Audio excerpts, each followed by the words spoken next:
What's up, Lazy Dog fam? Hope everybody out there is having an awesome day. It's a windy day here on the homestead. I hope you can still hear me okay. It's supposed to get really cold tonight. So I've been kind of walking around seeing what I needed to take care of as far as the cold weather goes. And I found something actually really surprising. Something else I have to do in addition to what I thought I had to do. I'll show you that towards the end of the video. But this morning it was really raw, and so I didn't want to really be outside in the garden. Waited till it warmed up a little bit till the sun came out. This morning I was in the greenhouse doing a few things, so let's go in there, get out of this wind for a minute, and I'll show you what I got done. So I spent the morning in here potting up some of these extra plants here that we're going to give away using these little natural pots that I got off Amazon. And you can see some of these tomato plants are kind of really long and lanky and leggy, and I think that had a lot to do with the fact that they may have been overcrowded a little bit in this 162 tray here, and so they were all just growing vertically, trying to reach for some light just because they were so crowded in there. So what I did, instead of just picking them off the end of a lane, I went in there and thinned out every other plant, and that's what we stepped up to these pots here. So most all of our indeterminate tomatoes had been stepped up a long time ago, and those puppies are ready to go in the ground. Peppers are ready to go in the ground. These determinate tomatoes are definitely ready to go in the ground. I planted these pretty deep in these step up pots here, so I'm hoping they form a little stronger root system and the stems thicken up a little bit, and I think they'll be okay. So most of this is all determinate stuff: Red Snapper, Grand Marshal, Roadster, Rambler, and Thunderbird. So we've got tonight, we're supposed to get down to 26, and then we've got Sunday night, which is supposed to get down to about 34, and after that it's on. We were supposed to get a lot more rain than we actually got, so the soil's a little wet right now, but come Monday or Tuesday it should be dried up enough and it's going to be planting time. So for some of these tomato transplants, like this Thunderbird plant here that have gotten really tall, a little taller than I actually like to plant, I'm going to try something that I've never tried before, but I've seen it done on other people's channels. So what I think I'm going to do is, I'm obviously going to plant this puppy deep here because we'll get a lot of roots coming off this stem here. Now I could just take me a trenching shovel and make me a nice deep hole in the ground. What I think I'm going to do instead is I'm going to have my planting furrow that I make to put some pre-plant fertilizer and our drip tape in, and then instead of planting it straight down like that, I think I'm going to plant it like this. I'm going to lay it in the planting furrow and then just stick this in up out of the ground there. That will give us a lot more surface area along the plant there for roots. Like I said, I've seen this done before. Seems like it works pretty well, and since we've got these longer plants, it's a good time to try it. And if any of you out there have ever tried this kind of horizontal planting technique, let me know about it in the comments below. And while we're in the greenhouse, I'll give you a little update on our fig trees. So most of the varieties we propagated have done really well. You can see we've got some nice little trees here. We did find that one or two of the varieties are really difficult, and we got some work to do as far as figuring out how to propagate those, but most of the varieties did pretty well. So right here we've got a Canadaria Tree, which is one of my favorite varieties. Nice fast growing tree, really good figs, and maybe if I turn it around this way, you can see, get some nice roots forming right there on these guys. So these are almost ready to ship. Now I haven't put these on our website yet at lazydogfarm.com. I will let you guys watch our videos. I'll let you guys know first when we put them on the website. We'll probably just do a couple varieties at the time, that way I can make sure to get them all shipped out in a timely manner. So we'll just launch a couple varieties at a time. It'll be first come first serve, so try to watch the videos as soon as they are published, because then you'll be able to get a jump if you want to get some of these trees. So I've got my live plant license to be able to ship plants. I've talked with the inspector, all that's clear. The only thing I've left to do is figure out which states I can ship to and which I can't. There are some states that are super restrictive about shipping in live plants from other states, and we probably just won't be able to ship to those states. California is one of them. Pretty sure Texas is another one. Now if we were larger scale, we would have to pay to get a lot of these tests done, and then we could ship into those states. But right now, with just a small amount of plants, what we're going to do is just ship to the states that don't have these super tight regulations. So if you live in one of those states with the really tight plant shipping regulations, I apologize. I'm sorry. Maybe one day we'll be able to ship to those states, but for right now, we're just going to ship to the states that make things easy for us. Alright, so now we're back out here in the cold and the wind, and we got a few things we need to take care of to prepare for this 26 degrees that we're going to get tonight. And the one thing I knew I had to take care of was my taters back here. Now, I don't have a full sprouted row yet for any of the varieties we planted, but we do have some that have sprouted, and taters will burn if it gets too cold. I have seen them survive a light freeze before, but sometimes it's hard to tell how severe a freeze is going to be. The temperature is not always the indicator. Sometimes a 30-degree freeze can be a lot more harsh than a 25-degree freeze. It has a lot to do with, you know, humidity, moisture in the air, a lot of different factors. So we want to play it safe and protect the few plants that we have emerging. So we got a little bit of rain, but not a lot of rain. We got some weeds popping up here. I need to wheel hoe this as soon as it dries out a little bit. And I don't have my sheet in front of me, so I don't know which row is which, but the only sprouts we're seeing so far are on these wood prairie varieties that we planted. So we have a couple right here along this row. That's probably the biggest plant I have so far.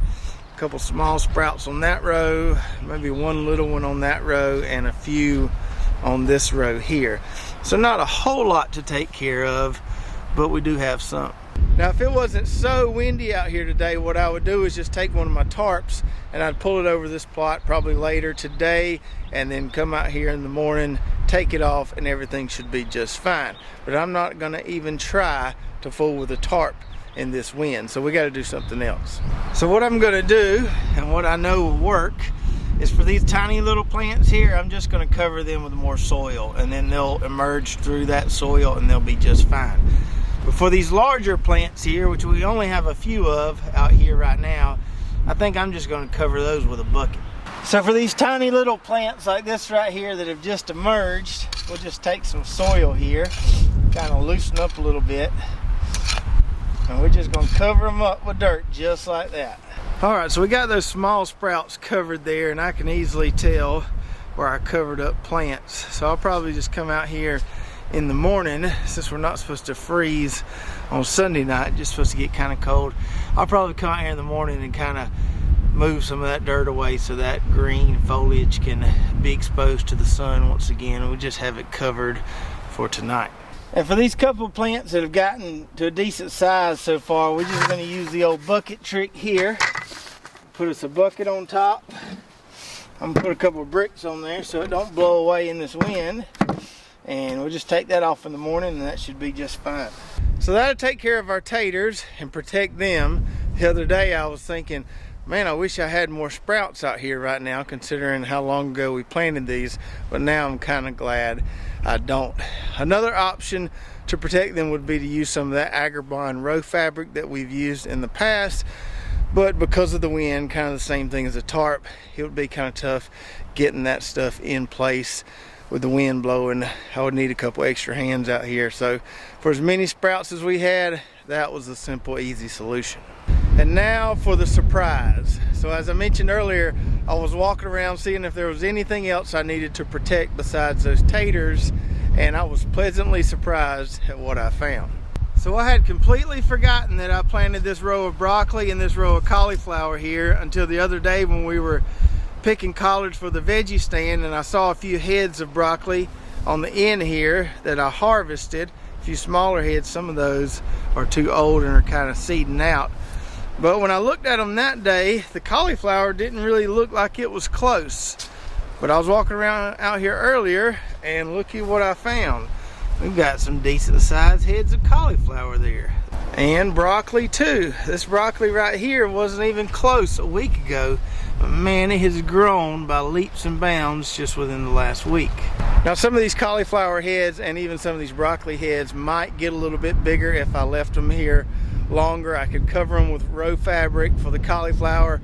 I could rubber band the leaves there to protect those heads. but where they're at currently is above my harvestable threshold. So yeah, they might get a little bit bigger, but they're big enough now, decent enough size, and I'll be happy with what we get. The other thing about the cauliflower is they're fairly nice and bright white right now, but as they get exposed to the sun more and more, as things warm up next week, they'll start to turn yellow. So we want to go ahead and get them right now while they're pretty and bright white. And that's not the biggest head of cauliflower that you'll ever see, but that's not bad either.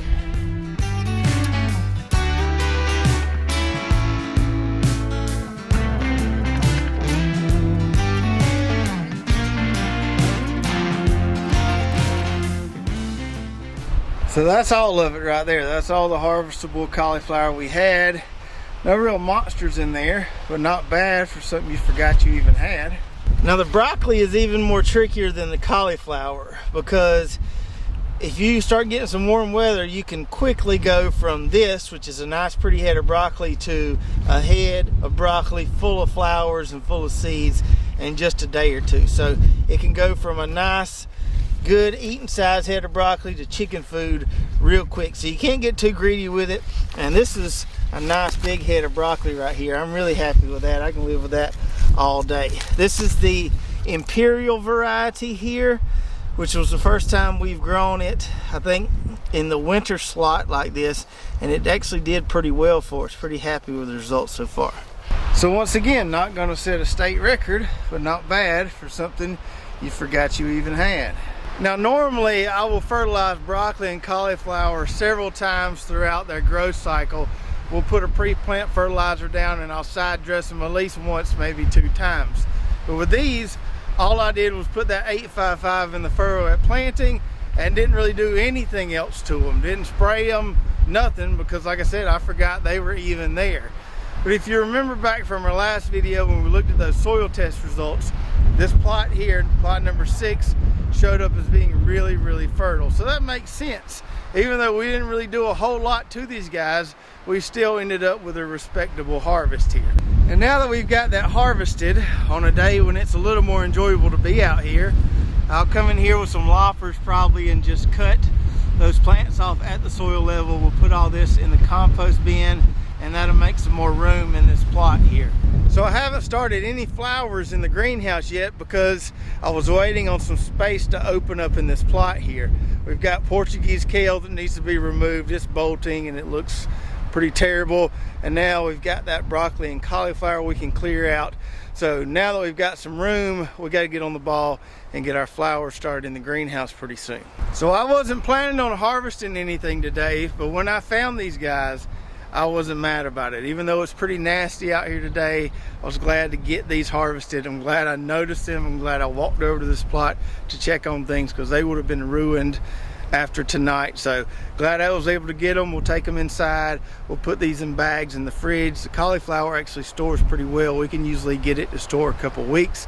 The broccoli, not so much, but I think Brooklyn eats broccoli every single meal, so we'll have no problem taking care of this. And by the time this video airs, hopefully this cool spell will have passed for all of you guys, and most of you can get to planting. I know some of you guys up north still have a little ways to go, but for us down here, it's going to be on this week. And the next few videos, hopefully we'll be able to get in the garden and start getting some of these transplants in the ground.